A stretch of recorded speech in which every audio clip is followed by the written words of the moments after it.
friend or a good friend that you thought was a good friend wasn't actually a friend.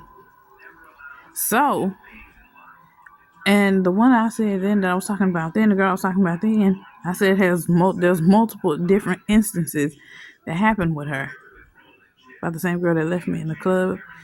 Like, we'll go out together, but she'll leave me at the front of the club and go to the back, or she'll leave with her cousins or whatever.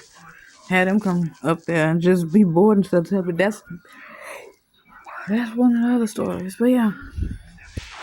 So my thing is, okay, this one is another story about the same girl. So yeah, I was 16. The story starts when I was like 16, and my daddy had passed, but I was in school. I had went to school a few days later. And yeah, granted, I should have had the proper thing to do would have been to, on her part, was to be the friend that I thought she was, to be a good friend and be like, excuse me, and be like, well, if you need me, I'm here if you need me, or if you want to talk, or I'm sorry for your loss, I'm here to support you in any way I possibly can. But us being in high school and being 16, I guess she just didn't have that kind of common decency or common courtesy or whatever you want to have it built in her yet. But she always wants somebody to have that common decency towards her and that courtesy to give her, extend that olive branch to her. No, ma'am. Hell no. You want me to extend that courtesy to you when you lose a loved one. But you couldn't do that when my daddy passed you, but you came to the funeral and everything. When we got to school, she was like, don't, and this is more than one occasion that she said something similar. This is just the first one. She was like, don't cry when you get to school. There's gonna be too many people in your business. I'm like, wait a minute. Then me being young and dumb, I'm like, I didn't think about it. But as I got older, I started sitting there thinking like, wait a minute. For somebody to be your so-called best friend or whatever, or good friend, whichever term you want to use, some things you just don't say to people. Or a good friend or a best friend of yours. Let alone a friend that lost somebody. Somebody so close to them, like a parent. But when she lost her grandma, she would be like, she would be mad if somebody said something like that to her. But my thing is, okay, look, you want somebody to be there for you, but you can't be there for me. Hold on, y'all.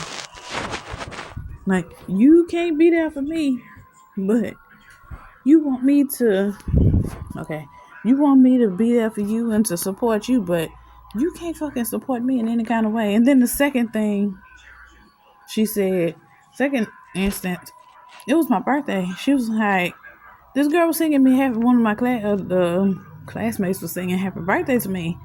And she was like, I started smiling because I was happy. And I said, thank you. That's just how I am. She was like, the same girl, she was like, oh, don't smile. Your smile look fake. Make you look plastic, because I got it from my mom. When we smile, we have high cheekbones. Like, our eyes get squint when we smile. So ever since after that, I'm like, for years I'm talking about, after that, I just started smiling. I just stopped smiling. And it's like, I didn't realize that until my husband was like, you have a beautiful smile. He caught me smiling one time. I'm like, this was when we first got together or whatever. I'm like, oh, I shouldn't have. You should say I don't like my smile. He was like, why? I said, because, and I told him the story. He was like, I'd beat that bitch ass if it was, that's just how he said it. He said, I beat her up. He was like, because you don't do that. That's somebody, you take somebody's joy. He was like, you didn't know she was slowly taking your joy away from you. And there's many, like I said again, I'm going to say it again, there's many different situations and scenarios that happened over the years that me and her were acquainted. Because I honestly don't talk to her anymore, and it's for good reason. One, the main thing for me now, looking back, our life went in completely different directions. So yeah, I'm like sitting back there thinking this morning, I'm like, you know what? I'm talking to my mom, I'm like, you know what? This is just ridiculous. She's the person that took my smile away. Very early on, like at 16 and 17 years old. If somebody's your friend, you should be doing whatever you can do to put a smile back on their face, especially when they lost their parent. And you know that they gonna need some support. Not her ass. She took it away. I'm like, man, what the hell is your problem? Like, do you have issues or something? But yeah, I don't know. Yeah, I just should have known then that she's not the type of person that you would call a friend or whatever. She's the type of person